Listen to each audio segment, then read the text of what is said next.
Rikthehemi në transmetim të drejt për drejt, këndi të ftuarit do të kemi në një komunikim të drejt për drejt tani lidhje direkte deputeten e Partisë Demokratike, Ina Zhupa, aktualiteti politik në vend, por edhe zhvillimet brenda Partisë Demokratike. Zhupa, përshëndetje. Përshëndetje, faleminderit për ftesën. Ju dëgjuam pak më parë edhe në foltoren e parlamentit, natyrisht me ironi ju nënvizuat, se tashmë e kuptuam se çfarë nënkuptojmë me standard europian dhe flasim për rastin e Mogherinit, ku denoncimet kanë qenë të qarta nga ana e Partisë Demokratike, edhe dje kryetari i Partisë Demokratike madje kërkonte me insistim hetime nga institucionet europiane të drejtësisë për korrupsionin mes Mogherinit dhe Ramës. Po, në fakt për mua gjithmonë ka qenë shqetësim kryesor për sa i përket arsimit në Shqipëri, edhe për faktin se jam pedagoge, por edhe për faktin se sistemi arsimor besoj është nga faktorët më të rëndësishëm për ta bërë një shoqëri të suksesshme ose jo nesër.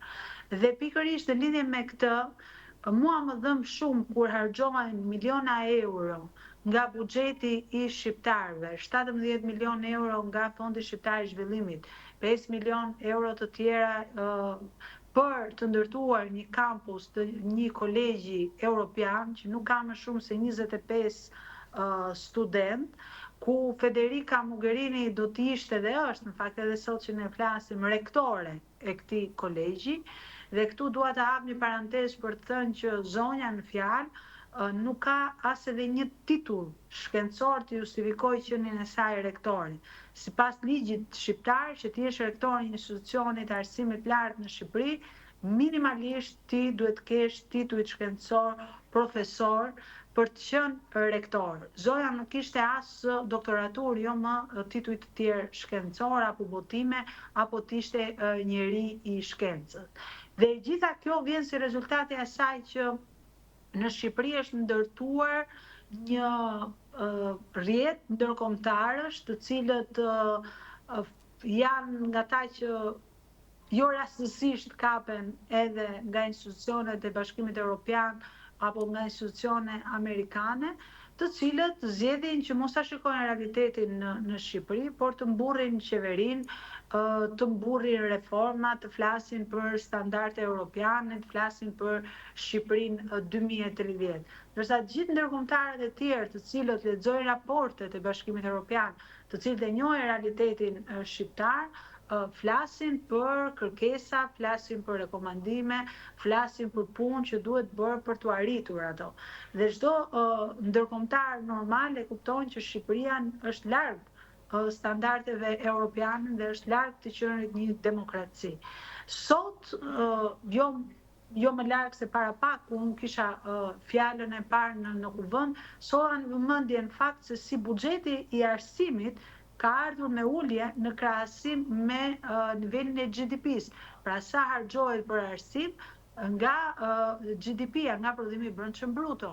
Dhe nëse në 2022-shin për arsimin shkonin 2.9% e GDP-s, në vitin që jemi shkojnë 2.2% dhe parashikohet në buxhetin afatmesëm që në 2021 të jenë 2.1%. Pra në momentin që rritet buxheti, themi që ekonomia është në rritje, sepse ju kemi dëgjuar socialistët që burren për buxhetin më të madh të gjitha kohërave, fondet për arsimin janë më pak. Dhe në këtë aspekt, unë them, pse nuk gjenden parat për arsimin, për pedagogët, për kampusin universitar të Tiranës, që e ka marrë lejen që në 2013, pse nuk gjenden për pagat e mësuesve që u hoqën me pat drejt atë përfitimin që kishin për kategorinë 11.000 mësues në Shqipëri, por u gjën kërkan kaq kollaj miliona euro për një kolegj europian. Dhe këtu e kupton që gjithçka ka të bëjë me lobim, gjithçka ka të bëjë me blerje dhe jo me interes publik. Ndjes që u ndërpres me kosto të shtuar për studentët në Shqipëri, krahasuar me standardin ekonomik këtu. E denoncoi dje edhe Berisha këtë fakt. Patjetër, sepse Kolegji Europian kishte standardet e pagesave që kanë prindrit e studentëve në Europë, nuk kishte standardet e pagesave që kanë prindrit shqiptarë. Në një vend ku nuk kemi as të vendosur minimumin jetik. Kështu që në këtë aspekt ajo ishte gjëja më minimaliste që kishte. Mua më vjen keq që sa herë ne kalojmë buxhete, bien në vesh të shurdhër interesat e qytetarëve shqiptar, amendamentet e Partisë Demokratike. Unë jam e bindur që në seancën e radhës që ne do të kemi për të shqyrtuar buxhetin e përnen, siç ka qenë traditë e këtyre 12 vjetëve, socialistët do t'i rrëzojnë të gjitha amendamentet e Partisë Demokratike, sepse janë amendamente që janë në interesin publik edhe nuk kanë ndonjë qasje për të bërë interesin publik, siç nuk e kanë bërë në 12 vjet. Zunja Zhupa, sa i takon arrestimit, pastaj hetimit, se natyrisht u lirua ka dhënë dhe dorëheqjen si rektore Mogherini, po kam lexuar gjërësisht të reagime jo vetëm në Shqipëri, por edhe në Kosovë për Mogherinin, ku e akuzojnë ndër të tjera për fika mbi hartën e Kosovës, mbi territorin e Kosovës. Pra, Mogherini, Rama, Vučić, si e komentoni këtë trekëndësh, le të themi? Pozicioni i Mogherinit ka qenë një pozicion i lartë në Bashkimin Evropian, sepse ishte komisionere për zgjerimin dhe sidomos për vendet të cilat si vendi jon kanë ambicie dhe janë në procese të antarësimit, ishte person i kyç. Pra është personi më i rëndësishëm dhe ju imagjinoni që një fjalë thënë nga personi kyç, personi më i rëndësishëm, ai që është pikërisht i vendosur nga Bashkimi Evropian për këtë proces, do të kishte një peshë të jashtëzakonshme për Shqipërinë, për Kosovën, sepse do thuaj që nuk e tha një zyrtar çfarë doi Bashkimi Evropian, e tha komisioneri për zgjerimin. Dhe me këtë është luajtur fort në Kosovë, është luajtur fort në Shqipëri, sepse ishte veshja që kishte, pozicioni që kishte, që e bënde atë edhe më të rëndësishme, se sa thjesht një zyrtare e rangut të dytë në Bruksel. Pra ishte një zyrtare e rangut të parë në Bruksel. Sigurisht që edhe në Kosovë do të kishte tani më, jo vetëm kritika, por edhe kuptime të ndryshme të ngjarjeve që kanë ndodhur, sepse dua t'ju them këtë. Gjithmonë ngjarjet interpretohen në moment me të dhënat që ke dhe me atë që përfaqëson, por ngjarjet interpretohen dhe mbasi ka ndodhur me të dhënat të reja. Dhe në këtë rast, dhe ndaj për ne është shumë e rëndësishme, në këtë rast ne kuptojmë shumë nga deklaratat e kohës, nga qëndrimet e kohës, nga ajo që është bërë qoftë për Shqipërinë, qoftë për Kosovën, sepse nuk kemi të bëjmë me një njeri që punon për ideale, për të mirën publike, por me një njeri që sot akuzohet nga drejtësia për korrupsion.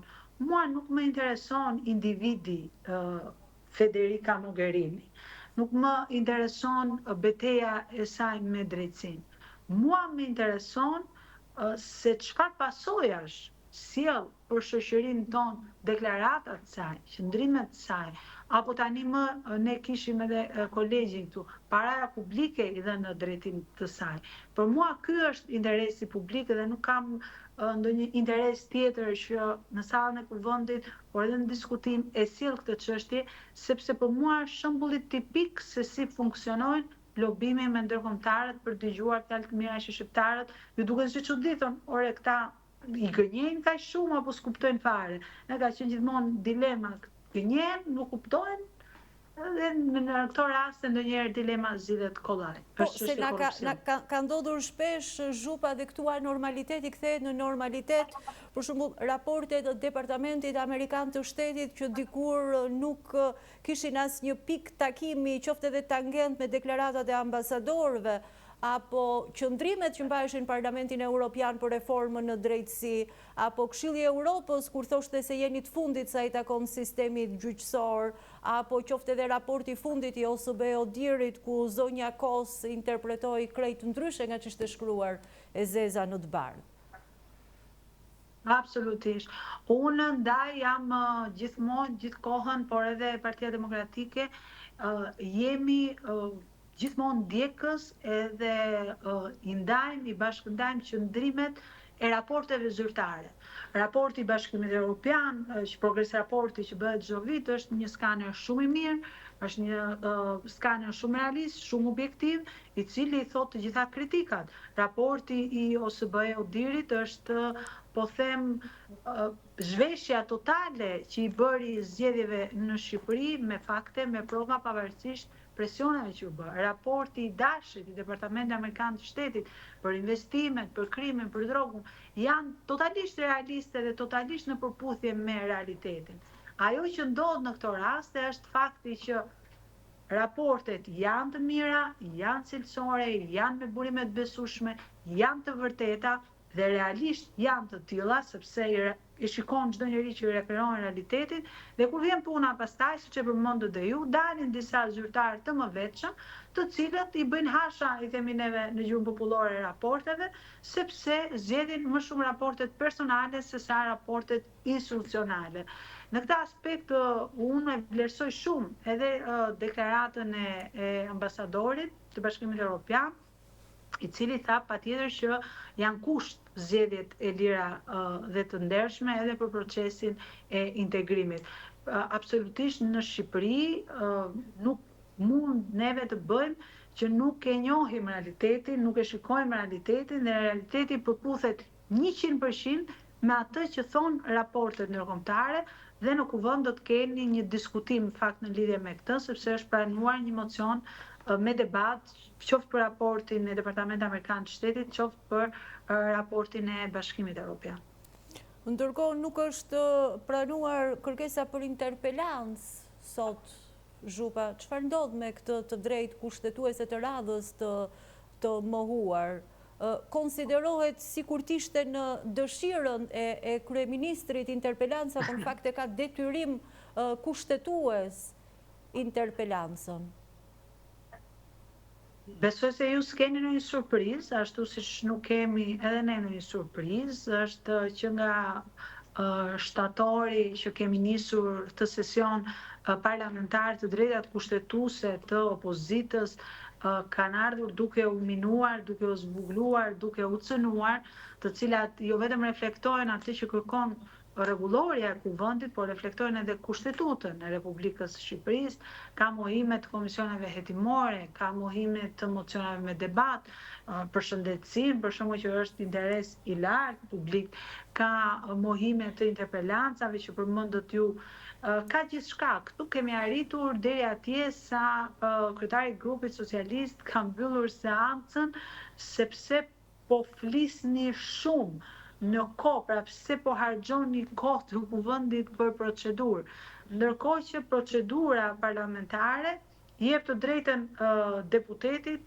që të flasi 3 minuta, dhe këto 3 minuta janë të gjitha në interesin publik. Mirë po shqetësohen për interesin publik. Ju e mbani mend, ka qenë diskutimi sepse ka qenë tragjik në fakt rasti edhe unikal për botën e zhvilluar, rasti i vrasjes së gjyqtarit në sallën e gjyqit, dhe atë seancë majoranca e ka mbyllur, sepse dështimi që kishin edhe me shkresa vetë i bëri që të kishin të pamundur që të mbanin debatin. Pra, shkelja e rregullores në kuvend tashmë është standard. Standardi i ri i majorancës është ta shkelje rregullore. I një rregullore të miratuar në mënyrë të njëanshme, se ju nuk e keni votuar. Patjetër që është në gjykatën kushtetuese. Po, është në gjykatën kushtetuese, por ka të bëjë atje në lidhje me komisionet dhe me disa elemente të tjera, ndërsa për sa i përket kohës të procedurës, kohës së replikës, mundësisë së deputetit për të folur 10 minuta, këto kanë qenë me rregullore të dakorcuar nga të dyja palët. Pra në këtë aspekt nuk është se ka ndonjë risi, ata thjesht zgjedhin mos ta zbatojnë. Dhe kjo në fakt ka çuar edhe Partinë Demokratike në ndërtimin e komunikimeve të tjera me qytetarët përtej kuvendit, pikërisht ky kufizim që bëhet brenda kuvendit, edhe kjo betejë e madhe për të marrë fjalën edhe për të folur për interesin publik, e ka bërë që të diversifikojë mundësi duke krijuar edhe një foltore tjetër përveç foltores parlamentit për të dhënë zë qytetarëve, por edhe deputetëve që nuk kanë pasur mundësi gjatë seancave plenare që të flasin për interesin e qytetarëve të zonave që përfaqëson. Zhupa, për qënë të saktë edhe të dy foltoreve të tjera, se krahas protestës foltore në bulevard ka nisur edhe një tjetër foltore nga kolegë tuaj, çfarë qëndrimi keni juve, çfarë pritshmërish keni qoftë nga foltoria numër 2 që e ka quajtur Partia Demokratike, referuar foltores numër 1 që ishte në 2021-shin,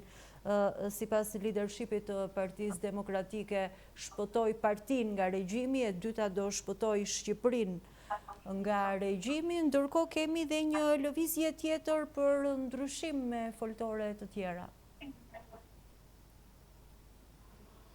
Nuk ka asnjë surprizë, Partia Demokratike është parti e lirë, parti e cila realisht përfaqëson vullnetin e demokratëve, qytetarëve të lirë, që nuk janë mësuar ndonjëherë të heshtin. Kjo është arsyeja pse e kemi emrin Parti Demokratike, i bën jashtëzakonisht shumë mirë, jo vetëm vendit, por gjithë qytetarëve ekzistenca e sa më shumë hapësirave të lirisë për të folur në bulevard, për të folur në qytetet përkatëse ku shkojnë që nga lideri i partisë dhe drejtues të partisë, është shembull se si ne jemi Parti Demokratike. Këtë gjë nuk do ta gjesh në mazhorancë, nuk do ta gjesh Partinë Socialiste, nuk e mbaj mend herën e fundit që kanë bërë zgjedhje brenda strukturave të tyre, kryetarët e degëve i emërojnë, i kanë bërë edhe nga 2 për degë, nuk i bëjnë nga 100 se nuk se kanë një kompetencë. Kryetari i partisë është harruar era fundit kur ka kandiduar, më duket ka qenë ajo me Maqo Lakrorin, mos e gabofsha. Kështu që në këtë aspekt patjetër që lajm do të bëjë Partia Demokratike që ka struktura, ka jetë politike, ka pasur edhe jetë të trazuar politike, konflikte të cilat janë të pamohshme, por të gjitha kanë qenë konflikte që bëshin për të arritur më të mirën për Partinë Demokratike, sipas opinioneve të ndryshme sigurisht, por me një qëllim për të zgjeruar bazën e Partisë Demokratike, për ftuar qytetarët për ta mbështetur edhe për të arritur fitoren e Partisë Demokratike. Qartë, Zhupa, edhe diçka të fundit duke ditur që ju e keni shumë për zemër çështjen e arsimit, Zhupa, dhe për pak desharova projekt ligjin për të cilin ju loboni fort, të njihen diplomat e mësuesve të para vitit 2015 dhe nuk desha ta lë edhe këtë pa përmendur. Faleminderit, është e rëndësishme për mua. Shumë faleminderit që më jepni këtë mundësi. Në fakt edhe sot i kërkova kryetarit të grupit socialist që t'i lejoj deputetët të votojnë sipas vullnetit të tyre, sepse e di shumë mirë që ka deputet socialist që jo vetëm janë shprehur në mënyrë private me përfaqësues të sindikatës për të drejtën që ata kanë, por kanë edhe familjarë të tyre mësues. Ajo në fakt që ka ndodhur fakti që me një VKM të Ogerta Manastirliut, diplomat e para vitit 2015 që ishin ekuivalentuar dhe njiheshin në nivelin e masterave edhe kur ishin në institutet e larta apo me sistemin e vjetër 4 vjeçar, dhe për këtë ishte merre masa e plotë e përfitimit të kategorisë nga këta mësues, u hoq me një të rënd të lapsit, pa menduar as për pasojat morale, as për pasojat e tyre ekonomike, as për pasojat e tyre më pas në pensionet e tyre, u hoq 50.000 lekë mësuesve dhe janë jo pak, janë 11.000 mësues në të gjithë Shqipërinë, të cilët u cënua rroga e tyre, ajo që ata merrnin dhe kolegë të cilët kryejnë të njëjtën punë, në të njëjtat klasa, me të njëjtët kurrikull, në të njëjtën mënyrë etj, marrin 50.000 lekë më shumë se sa ata. Dhe kjo është e papranueshme, se nuk ka asnjë arsye sepse ti duhet të heqësh një të drejtë të fituar mësuesve. Mësuesët e kishin këtë, ja u kishte njohur shteti shqiptar të drejtë për të ekuivalentuar si diplomat më pas me emërtimet që mori mbas futjes në sistemin e Bolonjës, ku emërtoheshin bachelor apo master, një ndryshim që nuk erdhi për fajin e mësuesve. Mësuesët u shkolluan sipas atij sistemi që ishte. Më pas qeveria ndryshoi sistemin, nuk mundet ti që këta janë trajtuar në mënyrë të barabartë me kolegët e tyre deri në vitin 2024, që ti nga 2015 në 2024 këta janë okay, ekuivalentohet dhe quhet, pastaj në 2024 kujtohet një ministre se thot janë shumë kosto në buxhet për t'ia hequr atë të drejtë. Kjo është një padrejtësi e jashtëzakonshme e cila duhet që të marrë një zgjidhje. Dhe unë e thash me drejtë që nuk është ndonjë kosto e madhe për shtetin. Këta japin 17 milion euro kolegjit europian, nuk i jep ndot për mësuesët që kanë një jetë. Pastaj këto nxitje që ju bëjnë futur një njerëz në shkollë janë pastaj tragjedi dhe komedi bashkë. Ne kujtojmë mjaft mirë qëndrimet që ka patur qeveria aktuale, qoftë kur pedagog ngriheshin për rritje pagash, që cilësoheshin nga kryeministri të pafe, të padh dhe etj. Kështu që janë të njohura qëndrimet që janë mbajtur, qoftë edhe për rritjet e pensioneve, kur dikur thonin që na rrezikohet buxheti i shtetit nëse rrisim pensionet. Për të përfunduar, Zhupa? Në këtë rast, ata nuk po kërkojnë asgjë tepër, po kërkojnë një gjë që e kishin, ja u hoqën. Shumë e qartë. Pra, nëse në rastet e tjera kërkohet një rritje, kërkohet një përmirësim, këtu po kërkohet thjesht të rrinë aty ku ishin, po kërkojnë një të drejtë që e kishin, që e kanë gëzuar, që ju cënon atyre jo vetëm mishënjen ekonomike. Të thash, nuk është thjesht sot për nesër dhe është një vendim një vjeçar, është i gjithkohëshëm dhe indikon në pensionet e tyre, sepse keni parasysh njerëzit që janë shkolluar në vitet përpara, janë dhe njerëz që kanë më shumë vite eksperiencë në arsim për shkak të moshës, por janë dhe njerëz që janë në prag të pensionit. Pra ti këtyre njerëzve që kanë më shumë kontribut në arsim, më shumë vite në arsim, të cilët janë edhe në prag të pension, ju dëmton jo vetëm pjesën e karrierës dhe pjesën e shpërblim financiar, por edhe gjithë jetën e tyre sepse do të marrin një pension më të vogël pa uljes që ti i bën me një të rënd të lapsit. Dhe kjo nuk është as normale, as kushtetuese, as ligjore dhe as në përputhje të interesit publik. Ina Zhupa, të falenderojmë se seansa plenare vijon, ndoshta do të riktheheni sërish. Faleminderit që gjetët kohën. Se kam edhe një fjalë tjetër. Faleminderit, shumë faleminderit. Ishte kënaqësi biseda me ju. Faleminderit. Zhvilluam një bisedë sa i takon aktualitetit politik me deputeten e Partisë Demokratike Ina Zhupa. Ju falenderojmë për vëmendjen tuaj.